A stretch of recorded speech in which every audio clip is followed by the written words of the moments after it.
What up, high and wide fam? It's Delco Dave. I'm here with our very special guest, friend of the show, in-arena host for the Carolina Hurricanes, Megan. Megan, welcome back. Thanks for joining us. Thank you so much for having me again. I am honored, but as you can see, it's a little bit of a different setting for me today because obviously we have the game here at PNC Arena. So I am up here in like the media section. So feeling all official. Nice. Yeah. So you were down there at the game. So what was the environment like? What was the feel like today while you were down there? Well, I had high expectations because Thursday night's game against Colorado Avalanche, I wasn't sure what to expect. I knew the house was going to be exploding, but because it was a Thursday night game, you never know, right? Yeah, the house was literally on fire, and that was the most exciting game. So needless to say, I had high hopes going into today's game, it being an afternoon Saturday game. Yeah, I want to say it was definitely sold out. The crowd was going, they were excited. Doors open like an hour and a half before puck drop, and because it was a nationally televised TV game as well, which was amped up the excitement. Yeah, so nationally televised. I think those of us that are watching on TV have mixed emotions for how ABC was handling in the broadcast. Yeah, no, so I was seeing things on Twitter. So tell me a little bit about that, because that this is like, and the people that watched the last episode know that this is a new world to me. So I'm learning as I'm going. But yes, fill me in on how that is. I think the biggest thing I think was the camera angles. So I feel like one of our guys, Hoagie, who runs, he's part of Pod Street Bullies. He's one of the guys on there, one of the shows on the High and Wide Network. He mentioned it. He goes, they're trying to make it seem like a video game. Like that's like the angles they were going for.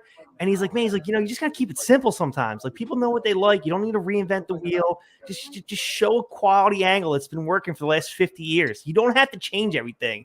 You know what I mean? Just put it out there, do what's been working, and then they had the sky cam that was the sky cam, well, that was cutting across the camera view sometimes. So I think I didn't understand that. I didn't understand why they needed that. And I was like, maybe this is how it is for national broadcast games. Maybe that, because I remember that camera when I went to Purdue.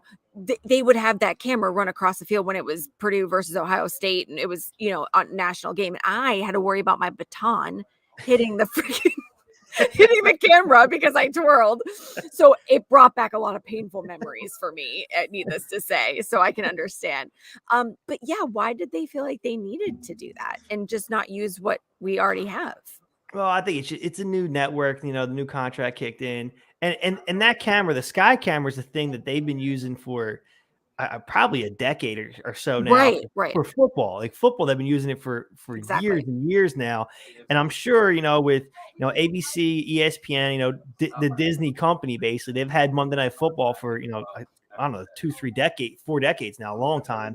So they're used to that. So I'm sure they were trying to incorporate that. Like it works for football, so let's do it here too. So I'm sure that's where it came from. But yeah, no, I think it just added to bad imagery, and people watching, like I said, a lot of people are talking about how bad those camera angles were. So I don't know. Go ahead. Oh, I'm sorry. I was going to say I'll have to go home and watch it and rewatch it so I can see it from that angle, and see what they were seeing, because that's interesting.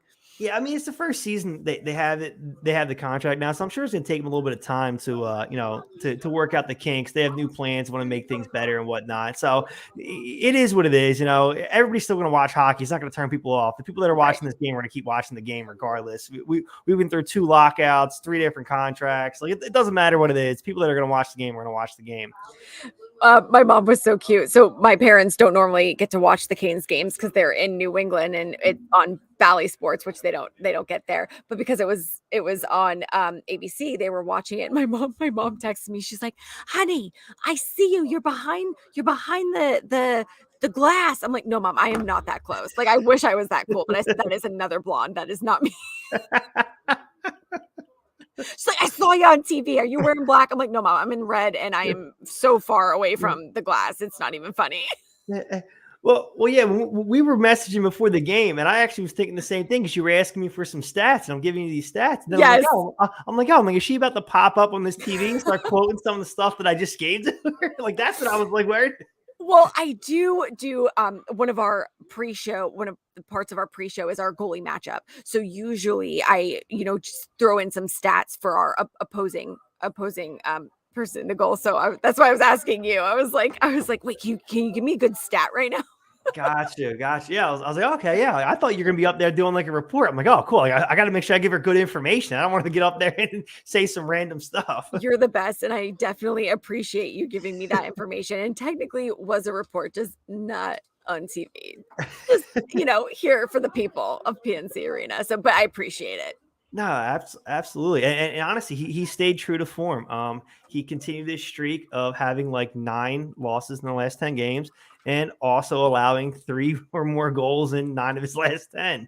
I know. But listen, it took a while. It took us a while to get going. That first goal coming in the second period, and it's just, and I felt like there was a lot in this game, especially in the first period. I felt like there was just a lot of missed opportunities for both teams, but I can't even tell you how many times, our guys are down at your end of the net. And I'm like, what are we doing? It's like, we got Butterfingers out there. Like it's just, anyways, I was just like, what's happening here? Yeah, no, the slow start crushed me via betting wise. I had over 1.5 in the first period. Didn't even touch that. Had the over for the game. Didn't get close to that either. So I've been running hot on my gamblers guide for the last couple of games. I was 17 out of 20 over the last 4 games. Really? Yeah, I was looking good. Coming in, I went 1 for 5 tonight. Oh no. Oh no. Well, yeah, it was, I don't know if anyone could have predicted that. But yeah, we had a couple of milestones. Derek Stepan his 800th career game, and then he got the assist to who made the second goal for us? No, the first goal. It was the first goal. It was Stephen Lawrence. Lawrence had the first goal from Stefan and yes. Chatfield. Yes. So Stefan, he got his, a point and making it his 500th. I think he had 2 of them. What, was it 800th game and 500th point? Is that what it was? Yes, exactly. Mm-hmm. Yeah. So that was we're waiting on his 800th game because I think he had been scratched for the last few games. So that was an exciting day for him. Yeah, he hadn't played since March 3rd, and it looks like, geez. So his last game was March 3rd, and then this was his first point since February 7th. He had a goal against Toronto. So yeah.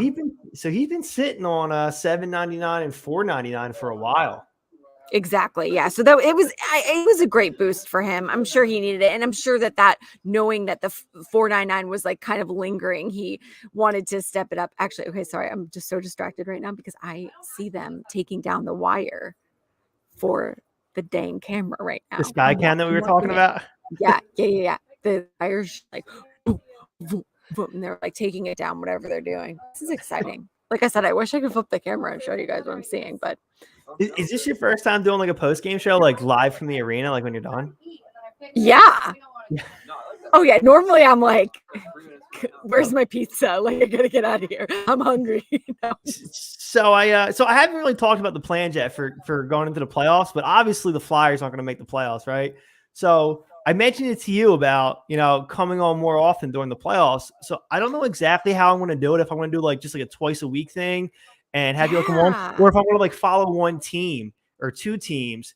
But like, if you want to come on regularly, as like, if we decide to follow the Hurricanes, like me and you can do the Hurricanes, and then we'll just come on after Hurricanes games, throughout the playoffs. That can be like the show for the postseason. You know what I mean? Love that. I'd love that. That'd be so exciting. Yes. And if you're going to choose one team to follow, Dave, come on. Yeah. You got to follow the Hurricanes. Yeah, it'll be the Dave and Meghan show. It'll be a special postseason edition of HW at Night, Dave and Meghan for the whole Dave postseason. and Meghan. Yes, I love that. I love that so much. Yes, we should do that. I'm excited for the playoffs. Oops, sorry, I'm getting some feedback all of a sudden. Oh, you sounded good on this.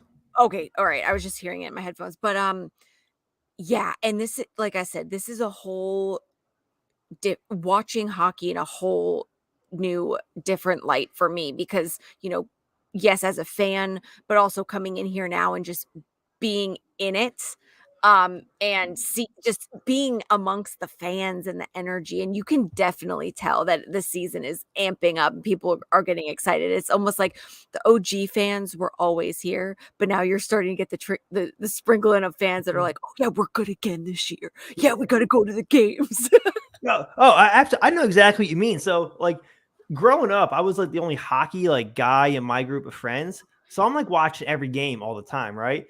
But then like when the Flyers made the playoffs, that's when people be like, "Yo, Dave, like, tell me what's going on, man. Like, who's good this year? Like, who's doing what? Because like, we're about to start watching these games. We going to some parties, and I don't want to sound like an idiot. So can you tell me what's been happening so I can keep up? But you got those guys that like, I don't want to call them fair weather fans. Like, a lot of towns have 4 or 5 sports teams. So you have to pick and choose. Who you're going to follow closely.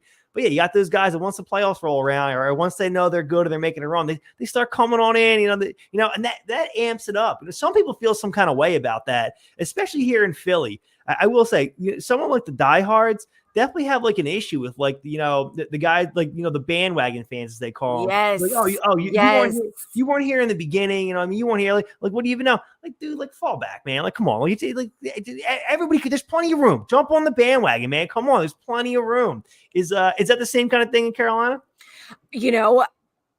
I'm trying to get a feel, but I'm not noticing it so much with like, I'll tell you where I do notice it is in the special like club sections, because I went up because some of my friends were in there. So over in the third, I went over and they were just like eating pizza and wings, and they're like, "What's going on?" I'm like, "Guys, we're tied right now. Like we have to be in this game. Like what's happening?" But no, I think personally what I'm noticing is the stands are becoming significantly more and more packed as the season goes on. And that's my biggest takeaway and that's my biggest notice. But yeah, it's incredible to just look and see literally no empty seat. Nice. How is it at Flyers? We were talking a little bit about this last. Oh God, it's atrocious. Is it bad? That makes me so sad. It makes me so sad. It makes a lot of us sad because this is such a proud organization. I will say this, for their part, the Flyers organization is coming out and saying all the right things. At least, they want to restore the culture. They want to get back to a winning tradition. Yeah, I believe they're at least saying the right things. And I don't know. Maybe I'm naive. I'm always an optimist. Some people actually comment about like this show that we do. They're like, I don't know how you're always so positive. I always just try to have some optimism going. Like I feel like that they have the best of intentions. You know what I mean? Like I feel like the people that are running the show have the best of intentions. Like I don't picture them up there like Scrooge McDuck. Like, listen, look, we're not spending to this. We got to find a way to make money. This is all we're doing. Money, money, money. I don't think that's what it is. I like to think they truly want to win. They truly want to put a good product out there. And I have to think that, to be honest with you, because if I start, I don't believe in anything. I mean, I can't trust anybody anymore. I can't believe in any organization or institution except the Flyers. If I lose faith in the Flyers, I'm not entirely sure what else I can have faith in. Okay. Well, here's what I will say, right? And, every team goes through their ebb and flow of seasons. Now, I was looking at the trade stuff because I know we talked about it last episode and I wasn't really in the know. Like I was like, I need to look this up for my benefit and for the sake of everybody else. So what I was seeing was there's a lot of chatter on y'all's end with guys coming out, guys going in. So can you break that down a little bit for me so I know? And then on our end, I think the reason why I didn't know or have a lot to say was because I read an article that our president, Don Waddell, he says, why fix something right now that's not broke? We really don't, unless there's an immaculate, I can't find words. I'm sorry. My brain is mush right now, but you know what I mean? And unless there's an immaculate like plan, we're not looking to do anything crazy. So for you guys, you have a guy that's like, this might have been his last game potentially. Yeah. Well, I think, so Claude Giroux is Yeah, the guy. him. Yeah. So he's been the longtime captain of the Flyers. He's about to play in his 1,000th game. And actually, real quick, before I answer the question, quick plug. High and Wide Hockey is giving away We have 20 tickets to Claude Giroux's 1,000 game that we're giving away. I put some stuff out on Twitter, a poll. Some people liked it, voted in it, retweeted it, hashtagged it. I have 3 winners that I'm announcing on this show tonight. Who's going to each get a pair of tickets. I already have them ready to go, so I'll get that out at the end of the show. That is so exciting. Yeah, we're going to be doing some things. We have another game tomorrow, so another show tomorrow. So we're going to be getting stuff out there over the next couple of days. His 1,000 game is going to be on Thursday, so 5 days from now, 6 days from now. But that's the guy you're talking about, Claude Giroux. Yes. One. I just didn't know how to say his last name. I didn't want to embarrass myself. Understandable. No, he's been a long-time captain here. One of the best players to wear the Flyers sweater. And yeah, basically since we fell out of contention, since our first 10-game losing streak, basically, we've had a couple of them this year, a couple 10-game losing streaks, which should tell you how our season's going. But since the first one, there's basically been speculation that he's going to be getting moved. So the trade deadline is March 21st. We've been discussing trading Claude Giroux since December. I turned 32 December 14th. And before my 32nd birthday, we were discussing where Claude Giroux was going to get traded to. We've had different people on. They talked Colorado. They talked Minnesota. They talked St. Louis. The Rangers have been brought up. But he's basically the guy, the big piece that we think is getting moved. And part of the excitement and the agony over it is that I think he has to be the best player getting moved at the deadline. Like he's still almost a point per game player.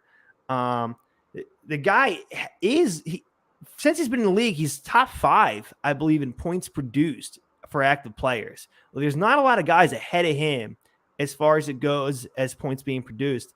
Not a ton of postseason success is the only thing, which is why it plays into it. We're thinking, he wants to go to contender. The thing is, from what I've heard, or what's been speculated, I shouldn't say what I heard, what's been speculated is that he's a proud individual. If you get to the, you're a professional athlete, there's some ego there. None of those guys are the guys that sit back and take stuff. And he takes a lot of pride in this being his locker room and wanting to win here. And he has a full no movement clause. So part of the drama is not just what team might want him, what the package might be, what the return would be, but also would Claude Giroux even waive this no movement clause and go? Like, he really controls this whole situation. If Chuck Fletcher, Chucky 2 trades, if he comes down to Claude Giroux and goes, hey man, listen, I got this deal with, XY team. They're going to send us this, will you, waive your no movement clause? Claude Giroux could just be like, no, like he doesn't have to leave if he doesn't want to. And he's married. He got married here. He has a couple kids here, has a family here.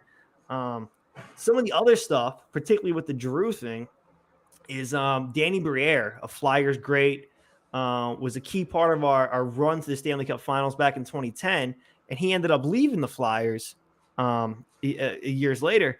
But he's now an assistant to the general manager, and apparently is involved with the Claude Giroux trade discussions and personally talking to Giroux about, leaving and walking away from a city you've been there for a long time. So that's an interesting dynamic too. Yeah, that is. Has there been any speculation from either of those guys that they could potentially take a good offer? Everything's very hush hush right now from what I've heard. Pretty hush hush. Yeah. Even the articles are even the articles I was reading are pulling at teeth, trying to get information. Yeah, absolutely. Colorado was the big speculation for us. That was one of the big ones. They thought he was going there, and then it kind of cooled off. Because we didn't think Colorado didn't value him enough. We didn't think we get enough back. And now one of Colorado's top players, Gabriel Landeskog, is hurt now. He's going on IR, so they could actually use a forward now, which might rekindle that. The other one I heard was Florida. Okay, they have a prospect they might send to us. So those are the guys speculating for Claude Giroux. We have some other minor guys that might come out. Justin Braun's one that probably going to get moved. People thought Ristolainen was going to get moved, but he just signed an extension, so he's sticking around. So for us, that's the excitement for us. While the Carolina Hurricanes are preparing for a playoff run, our Stanley Cup Finals is March 21st. That's what we're waiting to see what happens. Yeah. But you mentioned that Waddle doesn't think he wants to move anybody. So the Hurricanes are in position to be buyers, getting ready for a playoff run. typically you see teams around the deadline, if they know they're going to make a run, they want to bring in a veteran player that can help them out for the rest of the season, the playoffs. And you're hearing nothing about that. You think there's going to be no moves from Carolina? I literally read an article on NHL.com where he was just saying like there's literally nothing unless he's just keeping it under wraps. Unless there's just actually it was funny though because they uh Dawn and Rod Brindamore showed up at one of our youth hockey girls practices the other day and they caught it on camera, but one of the little girls like, "Hey Dawn, who you trading out before the deadline?" And she's like this little 8-year-old girl. And I was like, she is hilarious. That's amazing. And he just cracked up laughing. He's like, cameras off, cameras off. So it was really, really funny. But I truly don't think I don't even know how much cap, like what our cap is, how much we have to play with. I don't even know. But I think we did have so much movement going into the season. Like we got a lot of new guys. And it took, this entire season, it's immaculate that we're playing the way we are because there were so many new lines and new forwards and defensemen that had to, learn and play together. And I think because that's so new, there's really no area where we are failing. And I think this is what I said last time. The only place that I feel that I would like to maybe no, I mean our goalies are great in tandem. I just like even today, Freddie, he missed the past 2 games.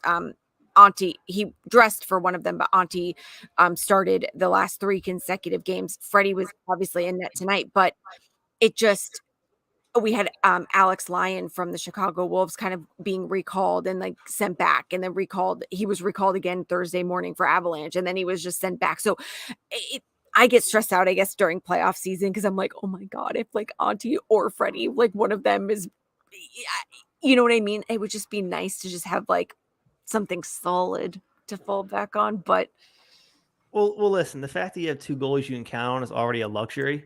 exactly. Well, actually, yeah, that's what I was just gonna say again, the newbie here, but I was like, that is normal. That is normal. And the fact that Yeah. we can get Alex is great. But yeah, you get stressed out when Freddie is like out for as long as he was. Yeah, well, Freddie's been a stud, I think, for the most part for you guys. Well, real quick, I wanted to touch on you guys can't have too many problems because, pulling up your record here 41, 12, and 5. You're 23, 4, and 2 at home, which, if you can handle your home ice like that, you're going to do all right in the playoffs. Yeah. And a plus 61 goal differential, and you're in first place in the conference. And so to kind of touch on what you said, so if your third string goalie is your concern, you're probably in pretty good shape. That's what I'm saying. Like we really don't need anything, right? We don't really we're really covered, and it's a very fluid flow. I think that we have. Yeah, I think so. For us, I think our backup goalie Martin Jones is another guy that's probably been getting moved out. So like I said, you guys are geared up. Freddie, Let me take a look at your roster here for a second. I have it right next to me. I didn't bring it up here. It just happens to be here. Okay, so wait, who did you say? Martin Jones. He started today. Oh, yes. Yeah. Okay. Yeah, so he's probably going to be. He's a likely candidate to get moved out. You think? Yeah, most likely. There's his speculation is like Edmonton. Like Edmonton's been lacking with goaltending. They could use a veteran presence. Martin Jones has success in the league. He was a starter in San Jose for a long time, and he took them to conference finals. So he's been around the block. So he's not just some guy off the street. Kind of like when Carolina brought in Anthony Rodden. He was a starter in Arizona. Like he played a lot of games down there. He actually played when we played against the Avalanche the other night. He played his tandem from the Coyotes, and I forget what his name was. But anyways, so it was really fun to see them both on the ice since they were had worked together so frequently. And yeah, he Auntie's been playing really well for us. It was really nice to see him get that glory these last 3 games because he's really, really doing great. Yeah, and he's a quality goalie. He played a bunch of games for Arizona, if I remember correctly. Yeah, I think he was there from 2017 to 2021 before he came here. Yeah, I'm trying to pull it up now, but yeah, he and they signed him when Arizona brought him in. They brought him in to be the starter. Like he wasn't brought in to, just be a backup. So he's been a guy in the league too, which is, an important thing there.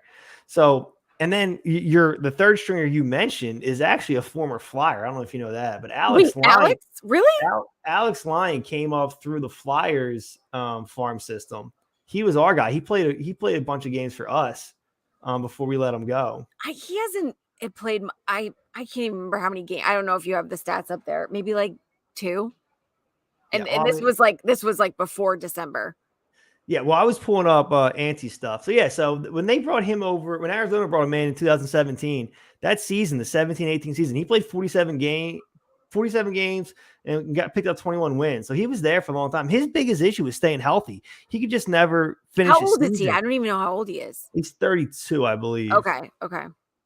Yeah, 32. But no, his biggest thing was he just couldn't stay on the ice. It was the big problem for him. He just couldn't stay healthy. The talent's always been there. Yeah. Like, his career goals against average is 2.45 and his save percentage is 919. Like those are solid numbers. Yeah, they are good numbers. Yeah, just can't stay on the ice. But yeah, but I don't know if I can see if I can pull Alex up here. But no, Alex came up through our system, played a few games with us before he ended up leaving. So he was successful for us. But so let's see, we discussed trade deadline a little bit. I'm trying to think of like other things tonight, like in the game. It's so interesting watching it. I'm not gonna lie, we barely even touched on the actual game that played. We talked about we're talking about everything else. So we can everything talk else about the actual game that was played. We can do the after show for the actual game.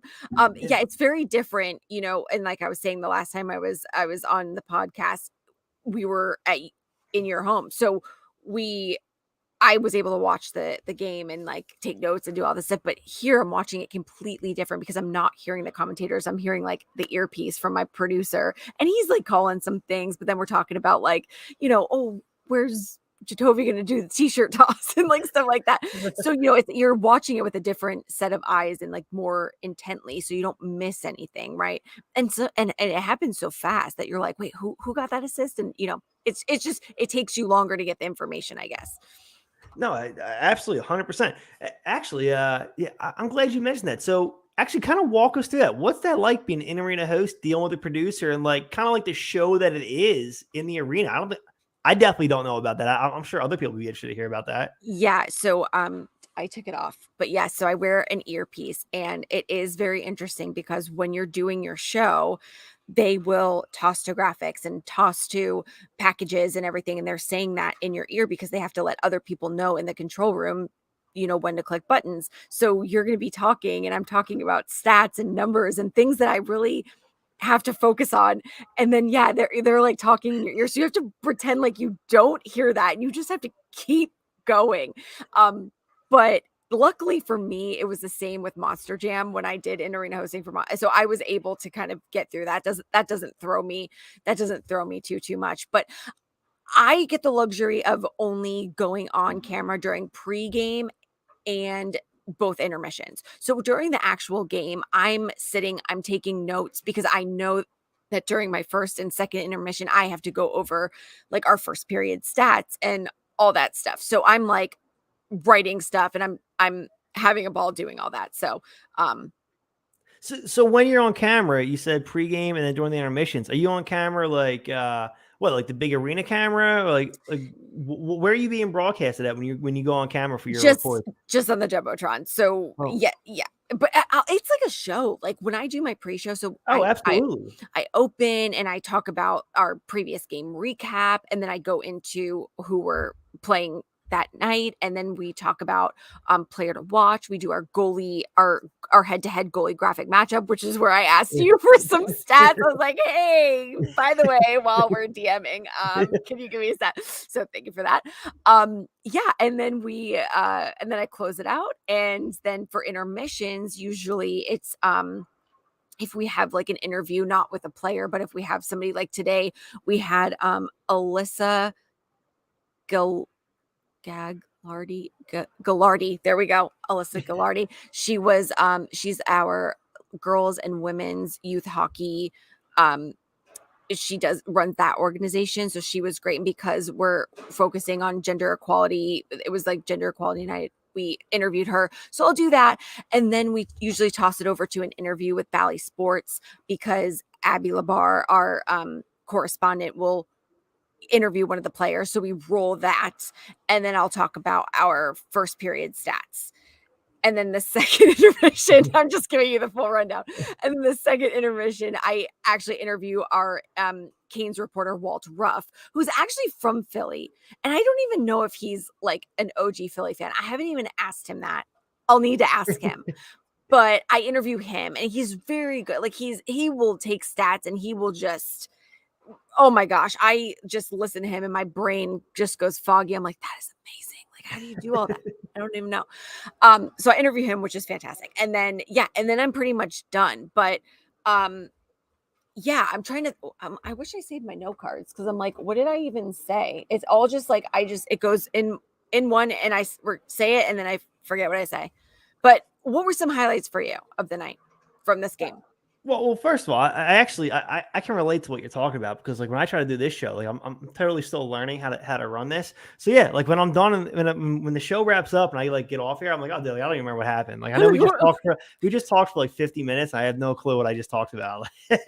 Like I'm just trying to like get through the show and Yes. make sure I keep it moving, ask the questions. And we've had some good shows where we all the shows have been good. I think we've had some shows where we've had like a lot of people and we've had 4 people. And I feel like I'm like a point guard in like the NBA, like just distributing questions the whole time, like just trying to go around the horn, hit the right people, like make sure I'm setting people up with questions. And it's a lot of fun. So like I said, like you say, like you just go ahead, you get into your stuff, like you're having a good time. Then all of a sudden you're done, like, oh, I don't even know. I don't even know what happened. Like what time is it? What day is it? What am I doing? Yeah, I couldn't even tell. Yeah, no, but I think, it was one of the stats, not to like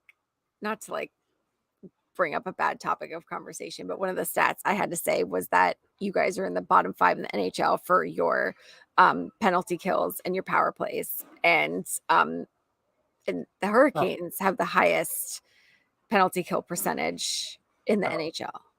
Megan, I'm gonna be honest with you. We're probably in the bottom 5 of just about everything. There's probably not a single stat that we're not in the bottom. I was like, I'm sorry to bring it to you if you didn't know. Oh no. We're aware. All Philly fans are very aware. All Flyers fans are very aware of where we sit in the hierarchy of the NHL right now. We're all very aware. Again, the trade deadline is like our Stanley Cup playoffs, and then like our celebratory parade is going to be whatever lottery draft pick we get. That's where we're sitting right now.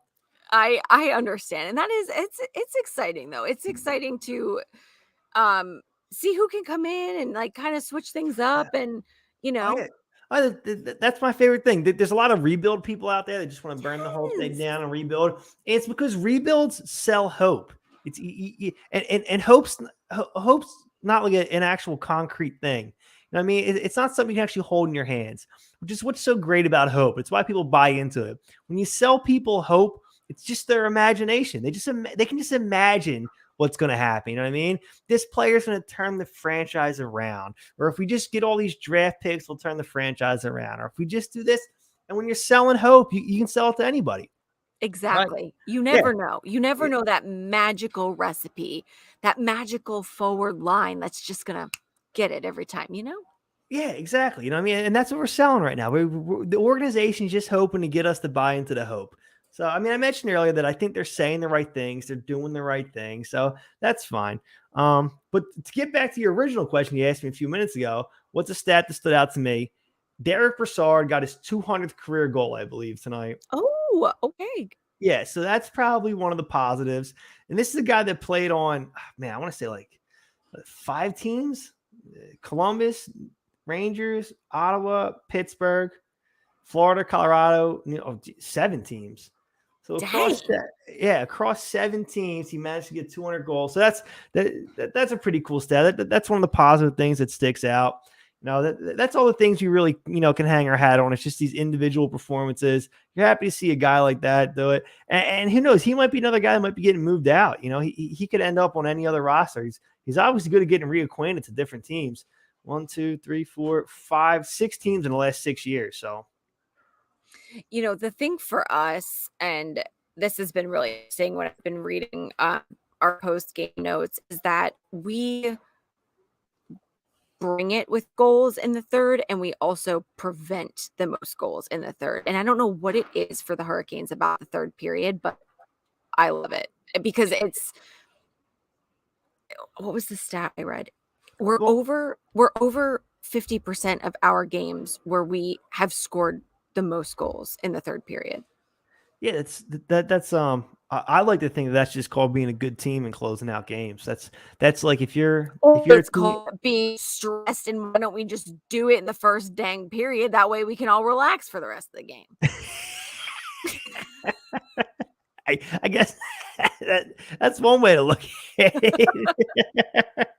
Yeah, but no, good. No, good I get what you're saying. Yeah, good teams close out games. So your teams that are good in the third period, that are outscoring the opposition in the third period, they're either coming back and stealing victories, or they're already up and they're closing the door. That's what good teams do. Good teams play well in the third period. They slam the door shut, and that's how they get their wins. Like, that's what you're supposed to do. Like in baseball, you have a closer. When pressure's on, you bring in a special pitcher to come out there. Like, hey, listen, man, this is your job. 3 outs is what we need. Let's do it. That's what good teams do in the third period. They close it out. They come on out there, they slam the door shut, and they walk away with a win. That's why you guys have 41 wins or whatever, and we have 19, whatever the number is. How many more games do you guys have left in regular season? Oh, by the way, we have 18 wins. By the way, I gave us too much credit with 19. You guys have 41. Yeah, you guys have 41 wins. We have 18. But okay, so we have the rest of this month, and who do you guys play tomorrow? Montreal. Okay. At home or away? Yeah, no, hold on, let me pull it up. I'm pretty sure it's at home. I was gonna say, I was like, the guys, yeah, if it's not at home, then the guys gotta get on a plane and they're gonna be a little bit tired. Hopefully they go home. No, we head to Pittsburgh tomorrow. Yeah, that's right. You guys got a noon game tomorrow at Pittsburgh? I think it's Yeah, we got Montreal tomorrow night. We have a cool guest coming on tomorrow. Eric Macramala, who's a sports legal specialist, like a legal expert as far as like contracts and negotiation stuff go. So he's actually gonna be our guest, is hanging out with us tomorrow night. So that'll be a fun show. That's fun. Yeah, it'll be a good time, especially with the trade deadline coming up and new contracts and no movement clauses, no trade clauses, the stuff that goes into that. Like, we'll get into the details of that. I better listen to that one. That way I can. Yeah, that will be really interesting. Yeah, I'm hoping it's going to be informative, for me. I mean, I've been following hockey my whole life, so I feel like I know some stuff, and I'm sure he's going to teach me a couple things. But no, that'll be a fun show. And honestly, this is one of the few teams left on the schedule that we actually have a chance that we can probably beat, to be honest with you. Wait, where is Montreal in this? Hang on, in the standing of the show, this pulled up. Probably right above us. Not by much, though. Let me see. Oh, they're actually below us. They're one of the 2 teams in the Eastern Conference below us. Okay. Well, there you go. Yeah, Flyers got a shot for y'all. Yeah, Flyers got a shot of the win for us. Pittsburgh's going to be a big game for you guys, though, considering the fact that they're right behind you in the Metro. I mean, granted, it's still 8 points behind, but yeah, you don't want to let them gain any ground on you. No, absolutely not. Let's see. Okay, yeah. Tomorrow will be a great game. When's the last time you guys played Pittsburgh? Yeah. Do you remember?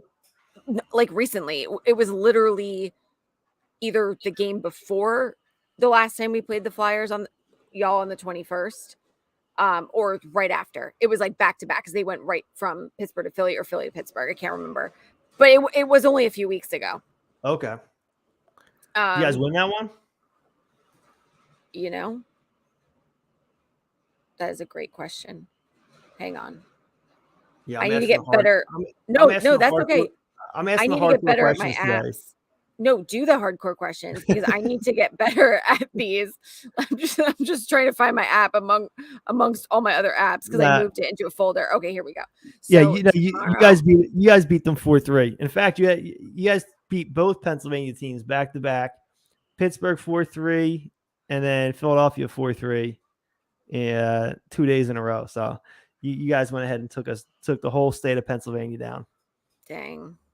Dang, we're just shutting down Shutting down P-Town. Yeah, yeah, be happier about it. Like I said, yeah, you actually, your team's going places. No, I am, but I just think I understand because like I said, that it's that Boston fuel coming out in me, and I have been there so many times, especially with the Red Sox before 2004, where it's just like it's the hope, right? It's like you were saying, it's the hope, and like you believe in them, and it's like, oh my gosh, we haven't won a World Series since 1918.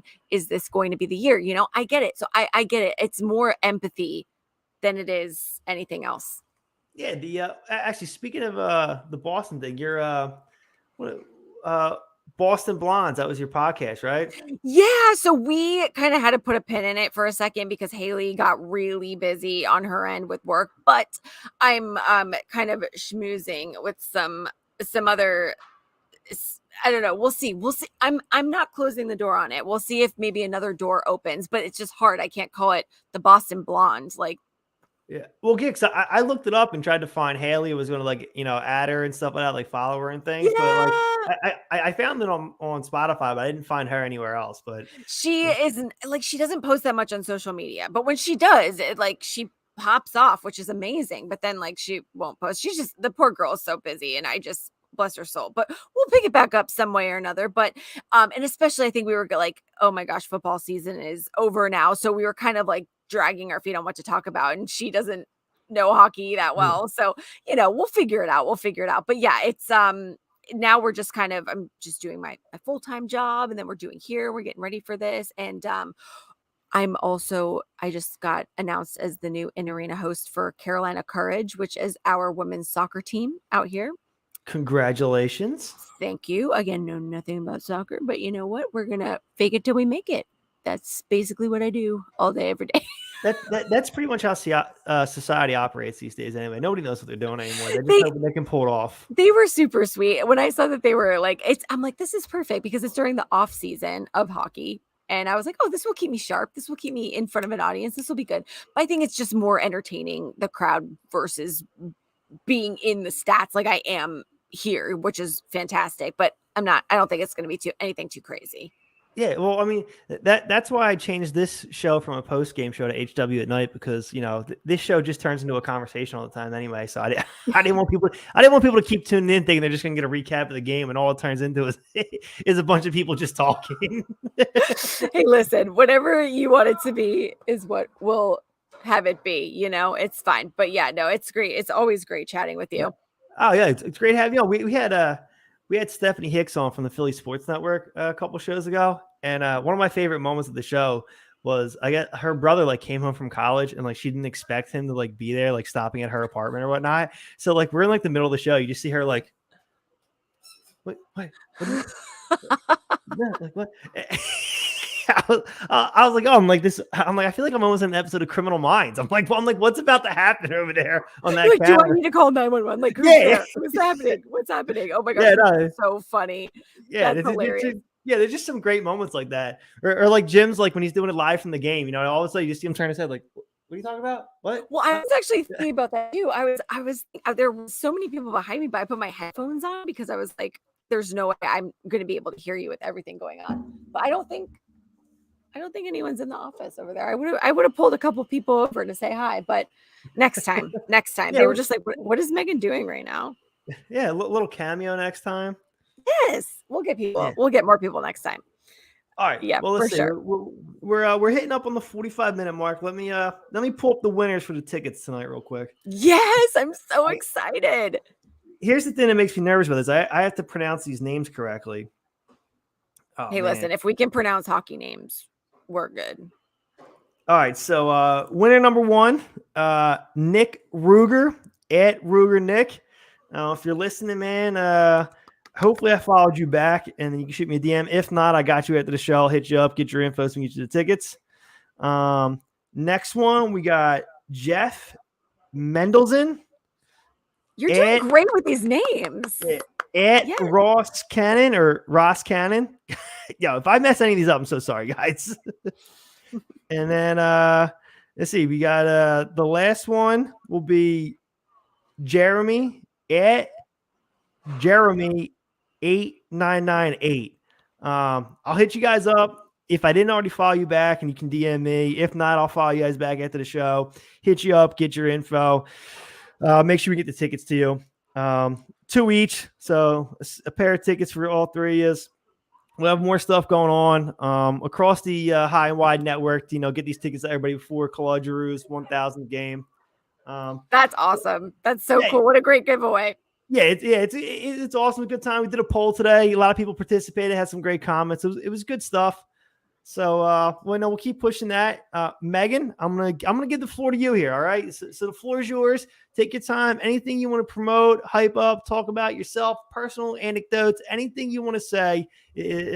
Right now, you got the stage. Oh my goodness. Well, I just, as always, am very thankful that you wanted me on the show, and I'm learning so much every time, each game as it goes by. I'm like, okay, I'm learning more, even so much so that people in the arena started saying like, wow, like you look like you know what you're talking about now.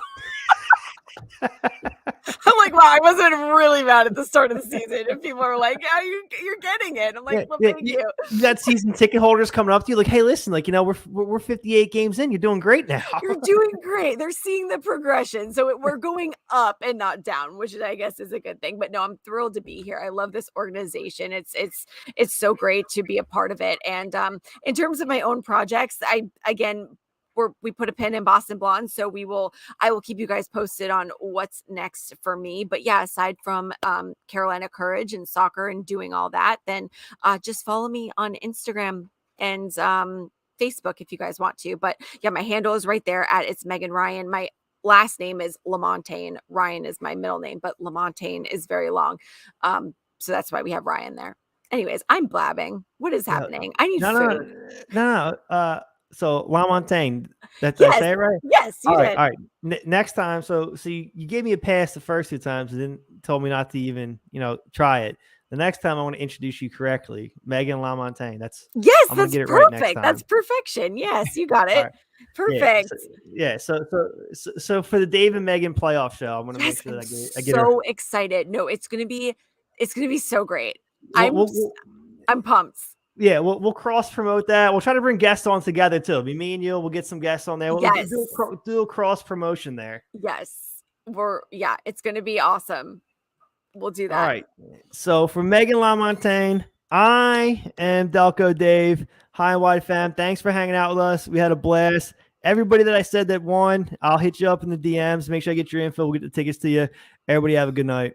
All right. Bye, guys.